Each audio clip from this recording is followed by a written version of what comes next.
Good morning. We join together today in solidarity as a covenanted pilgrim people to explore together our life journey. In particular, today we're exploring how our life journey might intersect to the Buddhist Vietnamese American monk Bhikkhu Panakara up there, who led a 2,300-mile walk for peace from Fort Worth, Texas, all the way to Washington, D.C., leaving on October 26th and arriving in Washington, D.C. around February 10th. Did this journey make a difference for peace? What do you think? We look at what's going on in the Mideast, we wonder. But what does it mean for us? So we're called here by the mysterious pull of the sacred and the strong belief that we are to live a life that matters, and of course, to try to be peacemakers. I'm Dr. Libby Tisdell. I'm a retired professor from Penn State Harrisburg. I retired in June 2024. I've been here a couple of other times, and I'm delighted to be back. I'm also a part-time chaplain at the Hershey Medical Center and a longtime member of the Unitarian Church of Harrisburg. I'm delighted and joyful to be here with you again this morning and to celebrate with you in the footsteps of thousands of pilgrims through the ages and to explore what it literally means to be, and figuratively, to walk for peace. So let us worship and explore together. Let us begin by saying, as the Venerable Bhikkhu Panakara taught his followers to say each morning, and I invite you to join me in saying this, "Today will be my peaceful day. Today will be my peaceful day." So may it be so, and let us worship and explore together. Please join me in singing the Blue Boat Home, which is number 164 in your teal 1064 in your teal hymnal.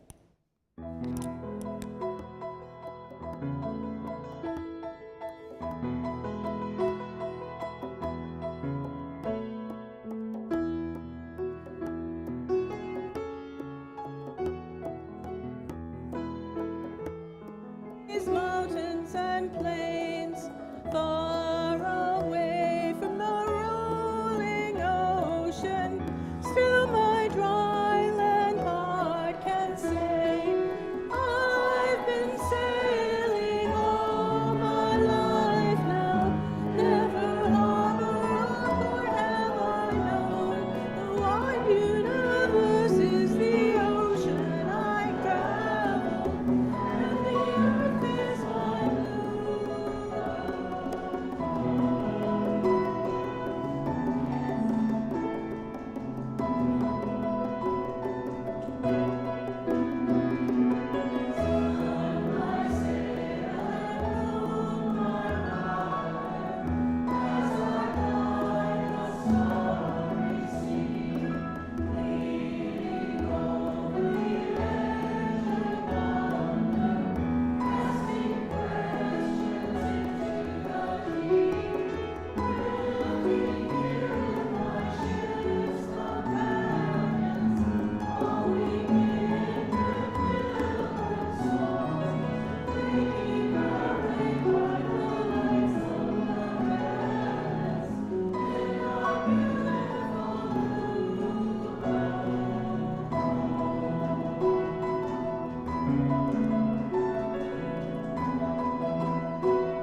questions that the song talks about that we cast into the deep.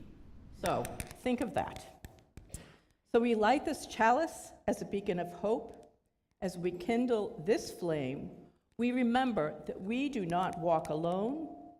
May this light illuminate the path before us, giving us the courage to step out of the shadows, to embrace the deeply big challenges of our time, and to remember always to follow our inner calling and to walk gently and justly in the light.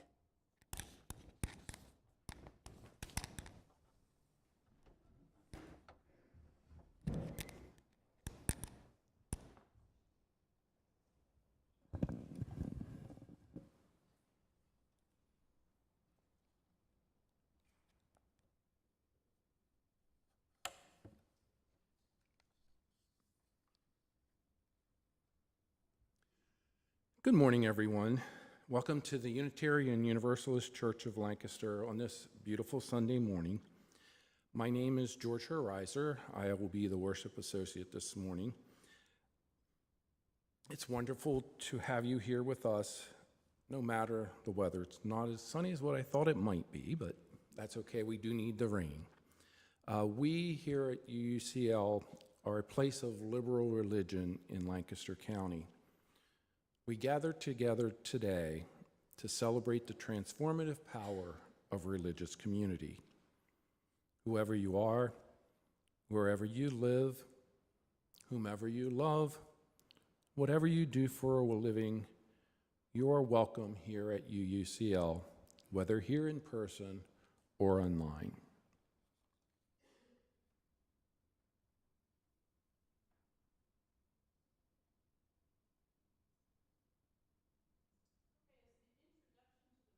Of reading, the administrative team for the Walk for Peace created a Facebook page. Some of you may have seen it and may have followed when the monks were walking.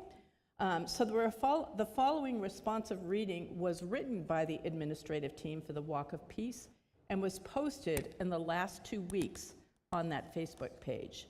And it is titled, "Sometimes the Language of the Heart Speaks Louder than Words." The response this morning, you can see up there at the bottom of the screen, and you will repeat that after me when I finish with each of the phrases. May all beings be peaceful. May all hearts discover the path to inner and outer peace. May all beings be peaceful. May all hearts discover the path to inner and outer peace. Today, a lady encountered the monks walking for world peace. She was moved to tears and bowed down with deep reverence and joy. Such a moment cannot be measured by nationality, culture, or religion. It is a reminder that when the human heart encounters genuine goodness, compassion, and inner peace, it naturally responds. May all beings be peaceful. May all hearts discover the path to inner and outer peace.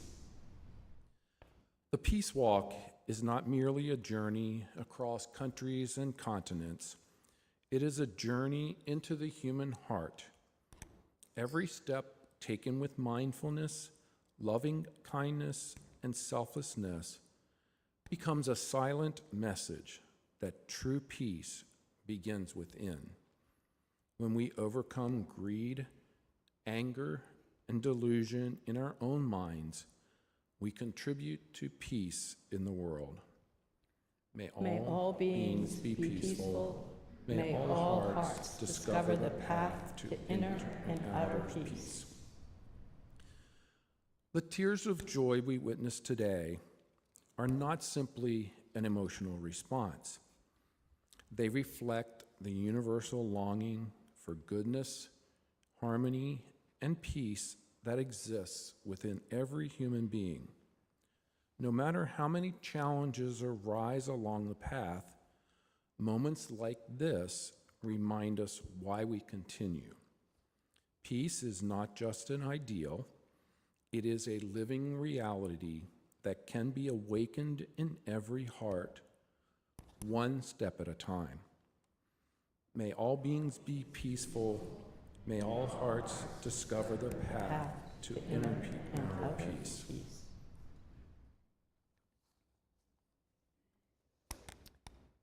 Okay, now I'm going to lead you in a meditation for peace, and just as a little bit of an introduction to that.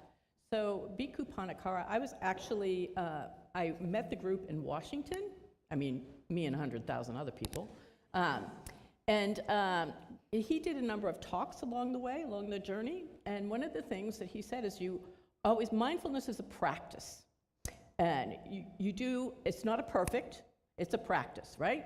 And so you do it so that you can do it in situations where you need it. And of course, as I told you before, one of the ways that we start is to say, today will be my peaceful day. Say that. Okay, maybe today is your peaceful day, I hope. Okay, and so he says, the next thing that you say when you're doing this practice, may I be well and happy. Repeat that. May I be free from conflict and resentment. May I be free from physical suffering. May I be free from mental suffering. And may I be at peace in body, mind, and spirit. So I'm going to lead this sitting down because I'm going to do this meditation with you. So I'd like you to it's good when you meditate to try to have your spine in a fairly straight position, but not so straight that it makes you uncomfortable. And we're going to start off by doing 3 deep breaths. Okay, just you can close your eyes and just start by doing 3 deep, full breaths.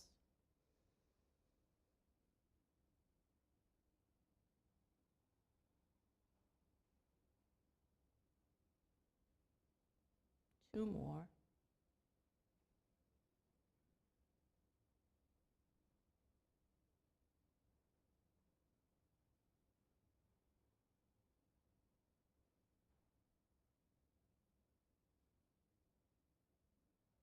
And during this meditation, we're going to do it in plural, so we're going to say just to ourselves, we're going to start off by saying, may all beings be well and happy. Just breathe into that.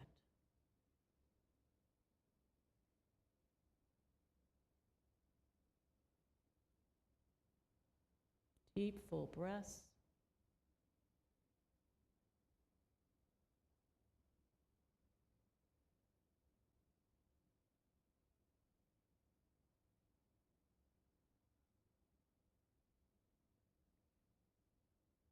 May all beings be free from conflict and resentment.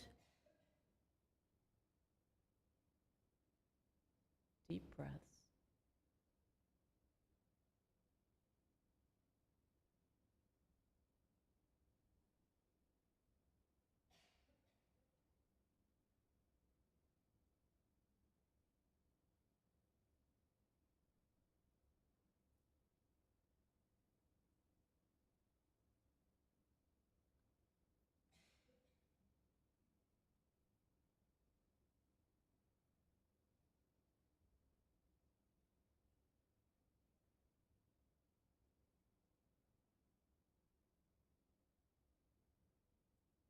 May all beings be free from physical suffering.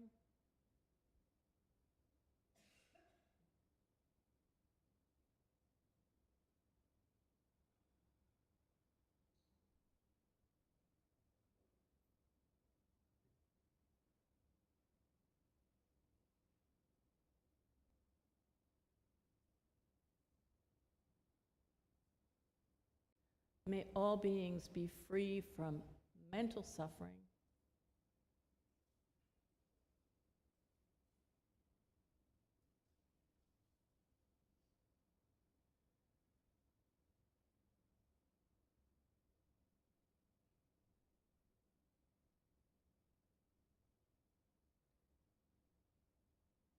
May all beings be free from danger.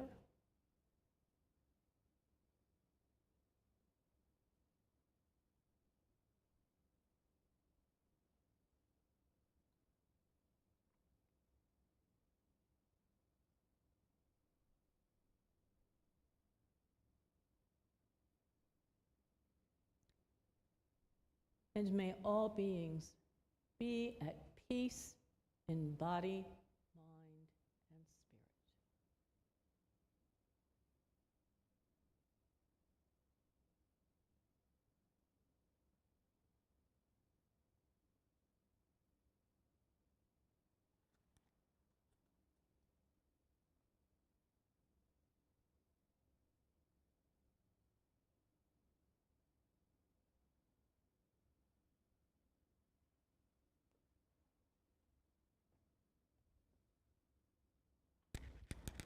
And we'll continue this meditation with this sung antiphon. And the top of this is cut off, and that says, Ya Jamil. Does anybody speak Arabic? Anybody know what that might mean in Arabic? Any guesses? So Ya means calling on, and Jamil, you might know some people named Jamil. It means beauty. So we're calling on beauty. So when I walked the Camino de Santiago, which you heard about in one of my last appearances, I tried to focus on the beauty around me in the walking. So, uh-oh, did I just lose my thing? No, here it is. Okay. So it goes like this. So that we're going to sing Ya Jamil 3 times, and there's an echo part, so let's just practice the refrain. Ya Jamil, Ya Jamil, Ya Jamil, in beauty we walk. Try it.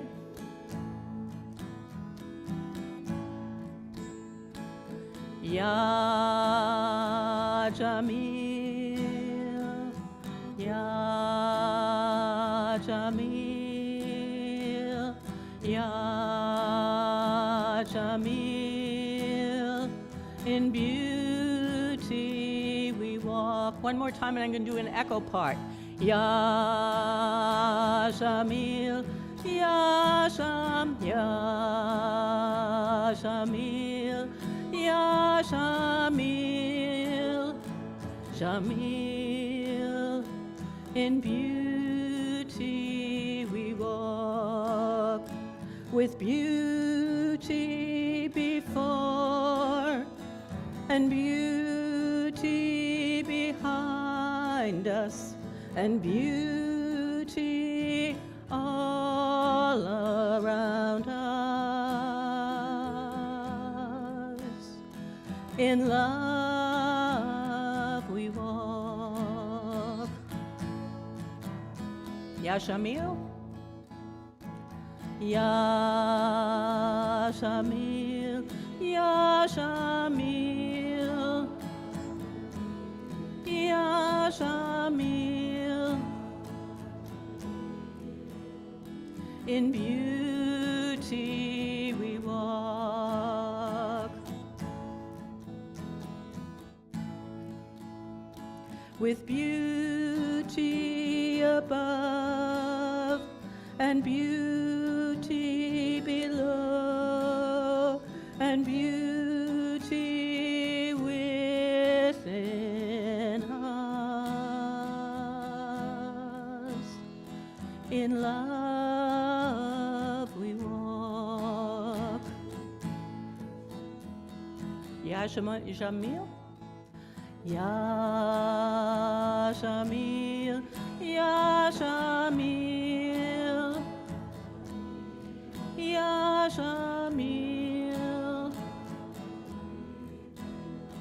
in beauty we walk. Again. Ya Jamil, Ya Jamil, In beauty we walk, in love we walk, in beauty we walk, we walk.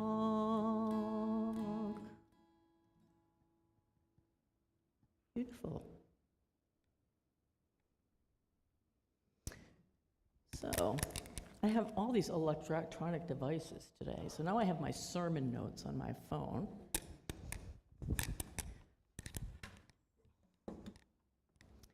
I came up here from Kennett Square. I live in Harrisburg, and I was at a bonsai event with my husband in Kennett Square, and I didn't have a printer. So, and it was George that suggested to me, well, why don't you use your phone? Good idea. Okay, so this is Bhikkhu Pandakara. I want to tell you a little bit about him. He led the Walk for Peace, and it's actually a walk for world peace. So they walked in the U.S., from what I told you, from Fort Worth, Texas to D.C., from October to February. And then in April, they walked in Sri Lanka. And I think they might be, and they just did that for a week, but I think they might be in Sweden now. I'm not positive about that. So they're going around to different countries to do this. And so he walked not only with, it wasn't just himself, and it wasn't just his idea, but it was also, there's this dog, Aloka, and everybody loves Aloka, and I don't know that you can see it, but Aloka has a heart-shaped marking on his head. And Aloka, they were walking in India a few years ago, and Aloka was a stray dog, and he started following them. So they adopted the dog, and they brought him home to Fort Worth, and since then, the dog goes everywhere on these walks with him, although on the long walk from Texas to D.C., he did something to his ACL. So he had to have surgery along the way. So part of the time he was in the wagon. But anyway, Aloka is lovely. And Aloka, the name actually means light. So Bhikkhu Pandakara, he's a Vietnamese American monk. He was born in Vietnam and came in 1981 and came to the U.S. when he was 16 years old with his family. He went to college at the University of Texas, Arlington, and then and he worked for Motorola for, 7 or 8 years, and then he decided to become a monk. And so he was 29 when he was fully, initiated or fully ordained into the monkhood or into, as a monk. He's part of the Theravada Buddhist, he's a Theravada Buddhist monk, and he does live in Fort Worth, Texas. So let's see. So living a monastic life, so that's one of the things that the monks do, is that they live a monastic life, which involves meditation, doing works for people, etc. And it also involves trying to live simply wherever it is that you are. So on the walk, if you remember in January and February, it was very cold. But on the walk, they tried to walk barefoot. And, but they didn't do it when it was like really cold. We'd rather not have them get frostbite, right? So they did have shoes. When I saw them, they had shoes. But the next day, the day they also walked from D.C. somewhere into Maryland. And it wasn't so cold that day, and a lot of them were barefoot again. And they do that because of grounding. They want to be grounded on the earth. And so that's their purpose along the way. And the other thing that they do, they gave talks along the way, like I said. And when they're giving talks along the way, they try to just kind of, he talks about the general mission, that they're walking for peace, etc. And when I saw them, Aloka was not outside at the beginning, but he came out at the end. Oh my goodness, the crowd just went wild. Aloka, Aloka. And he was joking. He said, y'all don't do that for me. You didn't do that for me. But anyway, he tries to, when they're giving talks, and he was the one that I heard. I don't know if the other ones of them talked. There were almost 24 that started. One man was hit by a car along the way. I don't know if some of you follow, but he was actually hit by a truck. This was an accident. It wasn't intentional. The truck hit the wagon, their wagon that with all their supplies and everything else, and then hit him. And he ended up losing his leg. So there were difficulties along the way. And there was another monk who was over 70, and he went part of the way with him, but he said, I'm cheering y'all on, But most of them, went the whole way. So there were almost 24. I think there were 23 initially. And so so one of the things that they try to do is they try to just deal with whatever is there. So there was a heckler there. Apparently there was this one Christian guy, evangelical guy, who had a microphone, and he was yelling about how we're all going to hell in a handbasket, basically, and Jesus is the way, And people were getting really irritated by this. And he said, just treat it like it's just sound. It's just background noise. Don't be upset about this. Just try to let it go in one ear and out the other. And then a little bit later on, there was somebody who fainted. It was very cold, and there was a lot of standing around and waiting, but it was very cold, and somebody passed out. And so people were freaking out. We need a doctor, we need a doctor, we need a doctor. And so the crowd got all fidgety, and he's okay, we need a doctor's coming through. Okay, settle down. What I want you to do is I want you to put your hand on your heart and breathe in. Today will be my peaceful day. Today will be my peaceful day. So he had us do that for about 5 minutes. We weren't talking. We were just silently having our hand on our heart. And you could have heard a pin drop in the place. Just using whatever is there in our midst to try to promote peace. His basic philosophy, the basic Buddhist philosophy, is that peace comes from within. So if we want to try to create peace in the world, we have to first try to create peace from within. That doesn't mean you're totally off the hook and you don't have to do anything else, but that's his basic philosophy, and he modeled it, and they did it, and they gave us all little peace bracelets that they made, little, just made out of yarn, to be as a memory. And this thing about today will be my peaceful day, he says, when you wake up in the morning, I don't want you to touch the lover. And the lover is not your beloved partner. The lover is your phone. No touching the lover. He said, no touching the lover. First thing you do is you can go to the bathroom if you want, but don't bring the lover with you. Don't bring. And he said, you write down, today will be my peaceful day. And he says the reason for writing it, don't use your computer to write it. You actually physically write it because this goes down your arm and it becomes an embodied practice. To write it, and then you read it out loud. You read it to yourself out loud. And you do this every morning. And I thought, I could save a lot of time by just reading what I wrote yesterday. But it doesn't embody it. So he says, it doesn't embody it the same way. And he was talking about, there was some funny little things that he did.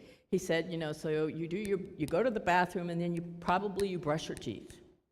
So he says, how many of you, when you brush your teeth and you get stuff that splatters on the mirror, how many of you clean the mirror right away? You do. Good for you. I never do. Anyway, so he says, so then all this stuff kind of hardens on the mirror, and then you have to go to Walmart or you go to, Home Depot or somewhere, and you have to buy this cleaner, So his idea was you just take care of things as they come up. That was his point. So this becomes a way of life.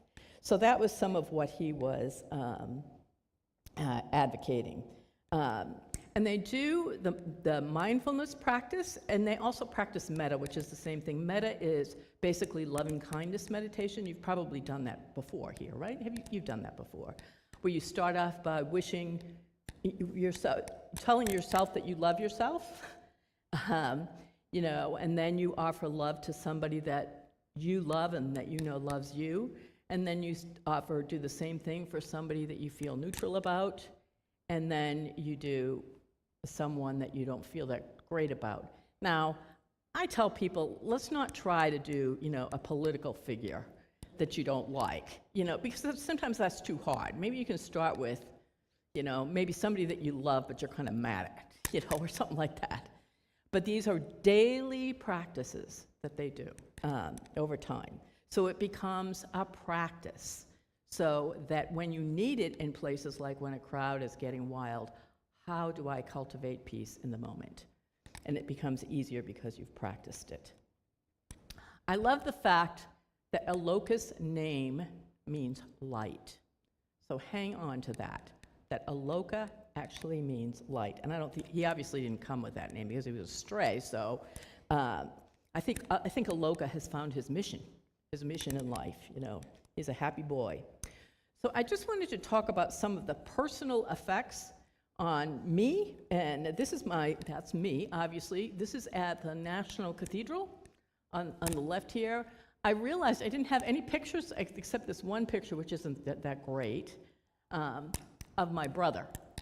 It was my brother's idea to do this. My brother actually lives in Vermont, and he had been struggling with some depression and some marital issues, and he actually is Buddhist. I don't identify as being Buddhist. I love lots of things about Buddhism, but I don't identify as Buddhist.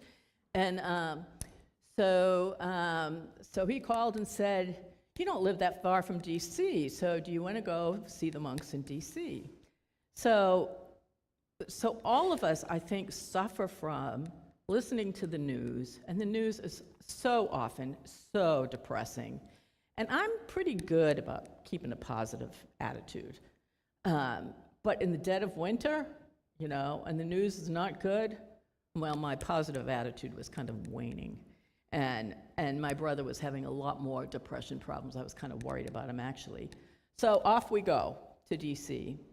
There was something so powerful about being in a crowd of more than 100,000 people that this is what they want. They're trying to cultivate peace, particularly, in a not so peaceful place like DC, right now. There was something incredibly powerful about it. One of the funny stories was I started talking to these women in front of me, because there's a lot of standing around and waiting for them. You see them walk on the street, and then and people bow down, and there's a lot of crying and weeping and, all cheering for Aloka, and because people were just so moved by what they were doing. And, and they did special things for people like in wheelchairs and things like that. I spent more time with some of those folks and with the kids. And so, where was I going with that? There was these three women in front of me, at the National Cathedral, and so they were talking, and we got talking. Well, it turned out the three of them were Unitarian ministers, and I said, "Do you know Howard Dana?" "Well, I know his name, but I don't know him personally because he was on the MFC, years ago, the National Committee." So that was kind of funny. So there was a lot of people that were like-minded, like me, and a very, very diverse crowd. And there was something incredibly hopeful in that, and participating in these exercises that can change the energy in the moment. So we were both just really, it was great for our mood, and it was great for anybody that went. It was great if you talked to other people. It was great for their mood. Now, did it last forever? Well, it didn't last forever, but it somehow changed me because I started to engage more specifically in these practices. It really changed my brother. My brother is Buddhist. He is an ordained lay monk, and he decided to go live in the Zen Center in Vermont. So that's what he's doing now. So I said, well, you should organize a walk for peace in Vermont. So we'll see if he does that. Anyway, so these are just a couple of pictures about the community inspiration. Why is it telling me that my session has expired? That's not good. Oh dear. So I'll lose my train of thought here. So one of the things that inspired me is, how many of you saw when Joe Biden was elected, saw this young woman in her speech? This is Amanda Gorman. So powerful, incredibly young woman, poet. And Michelle Obama wrote this book, The Light We Carry. And Amanda Gorman, I'm going to read a section of her poem shortly, but we all carry light. We all carry light. And I think I told you one other time when I was here that I was diagnosed with ovarian cancer in 2023. And when they came in, I grew up Catholic. When they came in and told me that, I thought, it came as an annunciation. If you're a good Catholic girl like me growing up, that's when the angel appears to Mary and tells her she's pregnant. That's the story. But it came to me as an annunciation, and I immediately thought, if I had thought of this in advance, I would have put it up here. There's a beautiful painting by Henry Tanner. He was an African-American artist that lived in the late 80s, and it's called The Annunciation. And rather than having angels and all that kind of stuff, as in many religious paintings, his version of the Annunciation is this young Mideastern girl looking at this huge shaft of light. And that's what I thought of when they announced that I had ovarian cancer to me. And I thought, what am I going to do with the rest of my life? If I survive this thing, what am I going to do with the rest of my life? And so I'm not doing, it doesn't look a whole lot different than what I was doing anyway. I'm still a hospital chaplain. I still, I'm the chair of my Caring Connection, the Pastoral Services Committee at the Unitarian Church of Harrisburg. So it doesn't look wildly different, but I see this as part of my light. That's part of my mission at this stage of my life. This changes at different stages of your life. When I was professoring, my mission was to be more of a good role model for my students and to help them think critically without destroying their creativity. So that changes at different points of your life. So I'd like you to think, how many of you have read The Light We Carry, Michelle's book? Yeah, it's a lovely book. So we all carry light. What is your light? Just think about what your light is. I wonder if what does this mean? My session is over. Maybe it means I'm talking too long. That's subtle. I wanted to read you this a section of Amanda's poem, but I can't access it here. But the essence of it is, this hill that we climb, how are we supposed to deal with some of the darkness and shadows? I mean, she does this in a much more poetic way than me summarizing it. How are we supposed to deal with the darkness and the shadows? But we will survive. We'll get beyond this. And how do we get beyond this? And she ends her remarks by saying, for there is always light, if only you can see it, and if only you can be it. So it's like me seeing that Henry Tanner painting, which I invite you to look at on your own sometime. It's also in the Philadelphia Museum. Looking at that incredible shaft of light, if only you can see it, and if only you can be it. So I'd like you to try thinking of being that shaft of light. And there she is there. There is always light, if only we're brave enough to see it, if only we're brave enough to be it. So, so I have another little song here. I love working with Alan, you know, because I don't give him any music. I just tell him, I'm going to try it in this key. Do you think it's too low? And he just does it. Isn't that amazing? So, yeah. Because I'm an alto, I thought, well, I better bring this up a little bit because, you know, sometimes we're down in the basement here. So this is the light. The light you carry is the light of your precious life. And the last two lines are by the poet. So think about your light in singing this.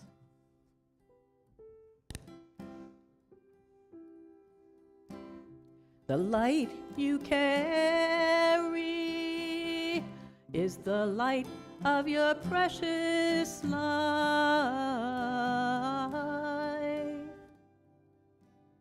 The light you carry will get you through all strife.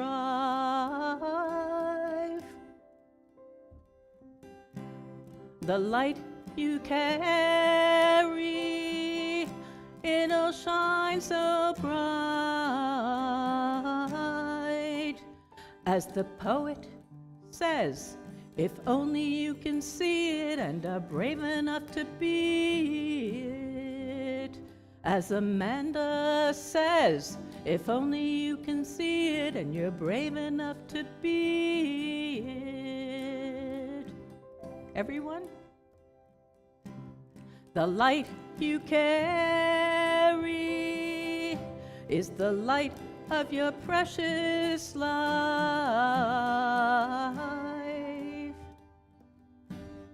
The light you carry will get you through all strife.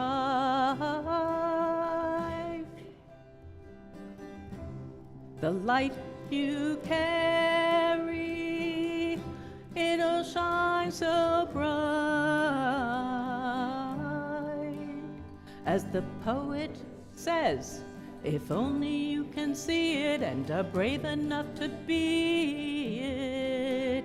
As Amanda says, if only you can see it and are brave enough to be it. The light you carry shine through your eyes.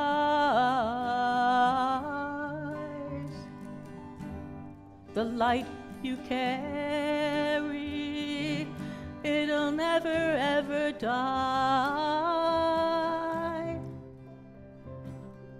It's the beauty within us and the beauty beyond.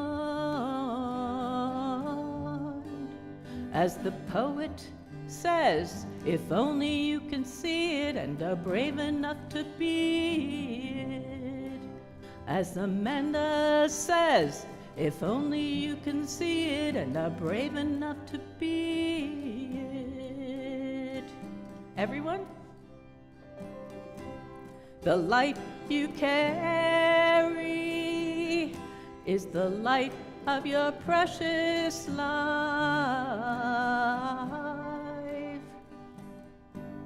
The light you carry will get you through all strife.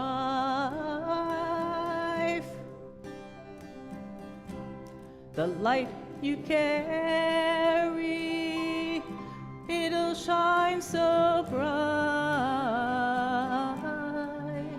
As the poet says, if only you can see it and are brave enough to be it.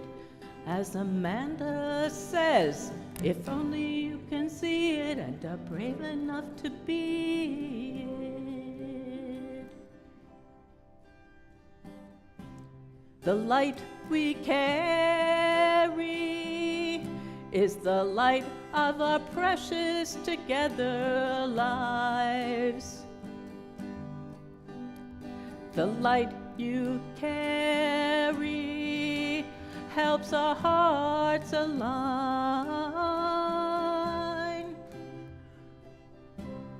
The light you carry, it'll shine so bright.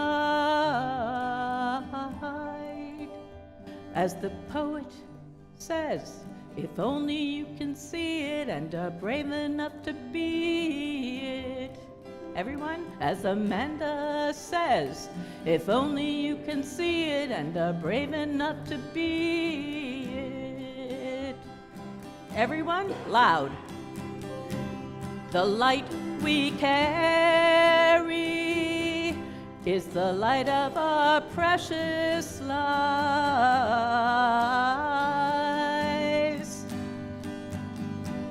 The light we carry will get us through all strife.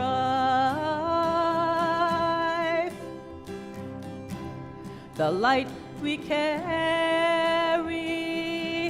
it'll shine so bright. As the poet says, if only we can see it and are brave enough to be it. As Amanda says, if only you can see it and are brave enough to be it.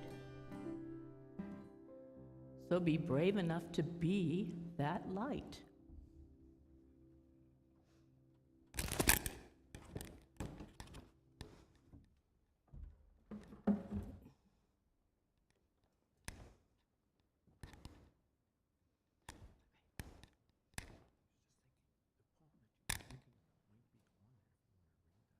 Okay.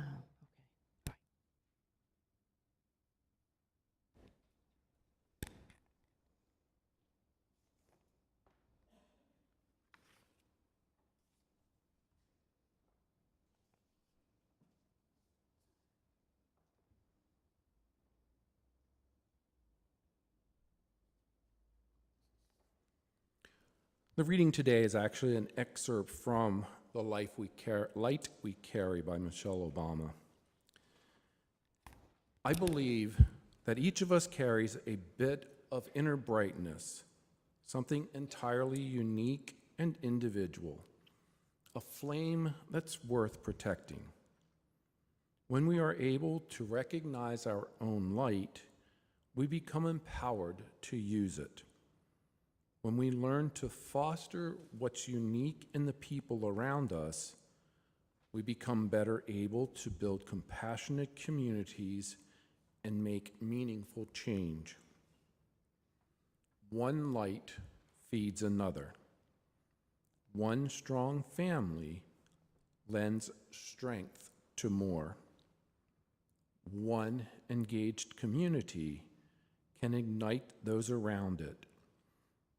This is the power of the light we carry. Indeed.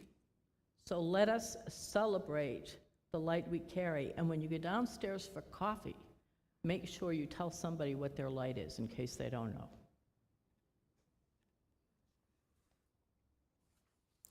Now is the time in our service to receive the offering. We ask you be generous in your giving, which helps to sustain the programs here at UUCL. The offering will now be received.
Am I supposed to receive the offering?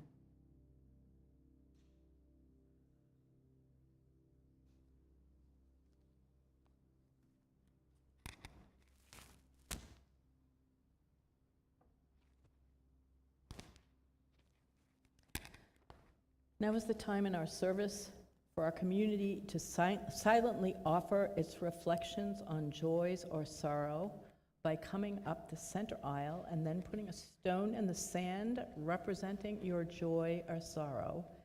Please return by the side aisles while Alan plays in the background.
Stone for joys, we share as a community, and maybe for the people that are online, and share another stone for sorrows that remain in our heart that might be shared at coffee hour.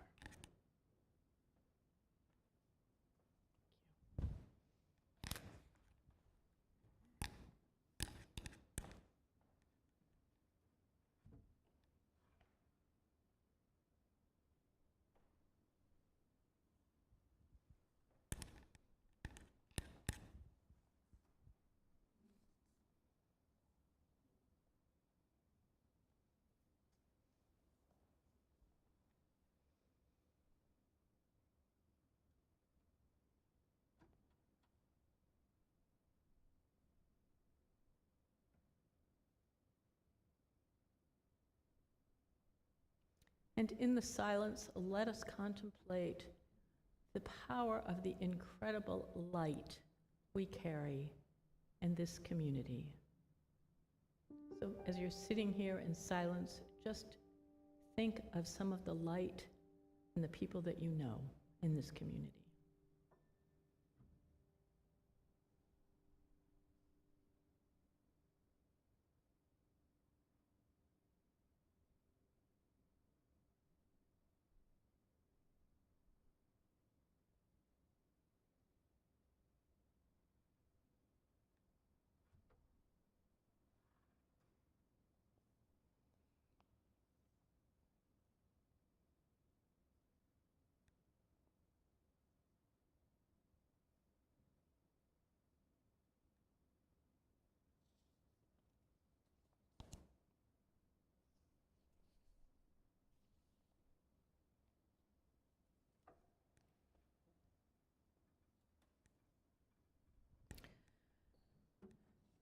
So let us pray.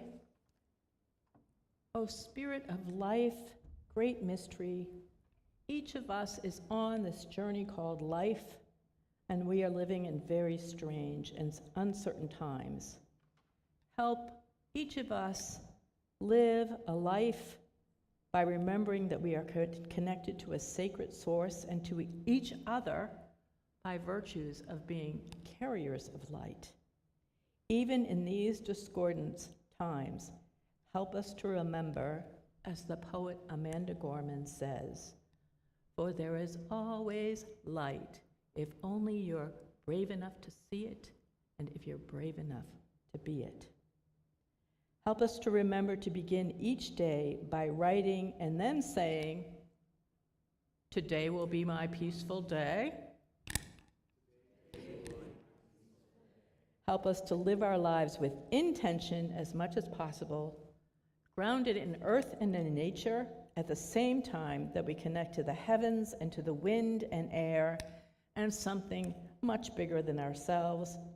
Help us to remember to focus on attention to our own breath and heartbeat, to cultivate a heart of love in our journey or walk for peace, even when life feels overwhelming. Help us to remember in these times the importance of trying to cultivate a positive attitude and that nothing is hopeless. For as the poet Amanda Gorman says, for there is always light, if only you can see it and are brave enough to be it.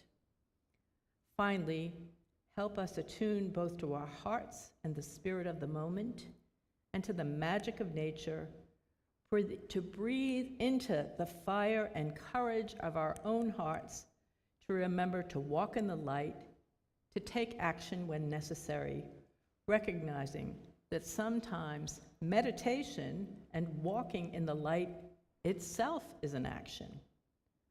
Let this be our focus in living life daily with intention, attention, attitude, and attunement to moments both sacred and profane.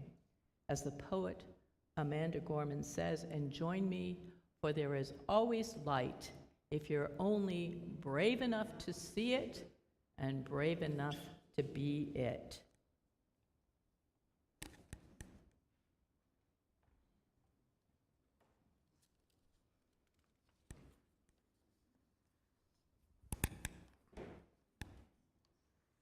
At this time, we'll be doing the affirmation of faith, which you can find in the front cover of your gray hymnals. We will do it in English first and then in Spanish.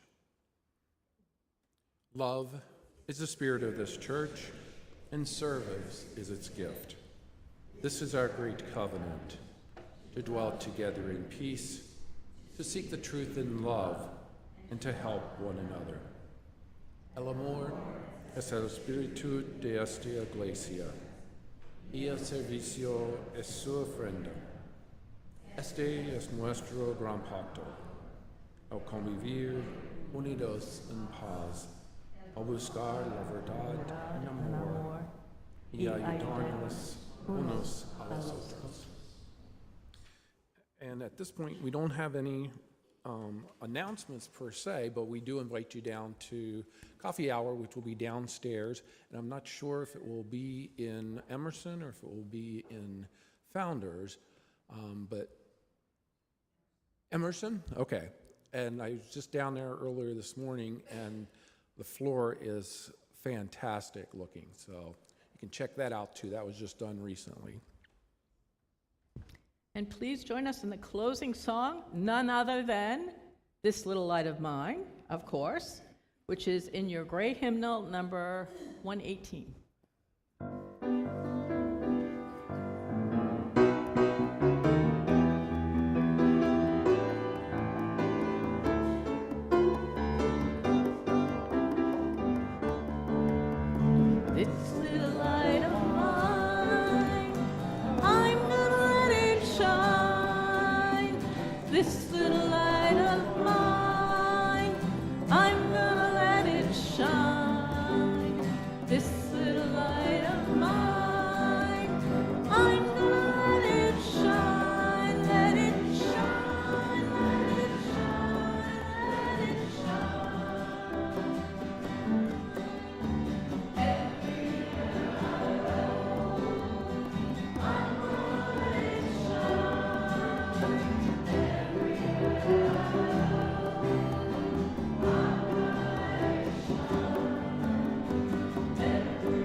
Now it's time for benediction, and this is a Simon Says activity that I've done before. It goes like this, and you repeat after me. Ooh, I think we can. I wish you peace. I wish you friendship. I wish you love. I see your beauty. I hear your needs. Your wisdom comes from a higher source. I salute that source within you. And let us work together and walk in peace. One more time. I wish you peace. I wish you friendship. I wish you love. I see your beauty. I hear your needs. Your wisdom comes from a higher source. Let us salute that. I salute that source within you. Let us work together and walk in peace.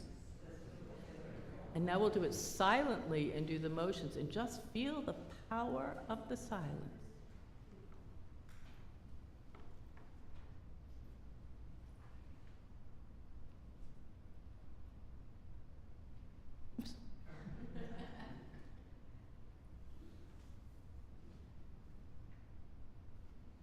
Blessings to all of you. Thank you very much. So I'll be down for coffee.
I like the peace theme today.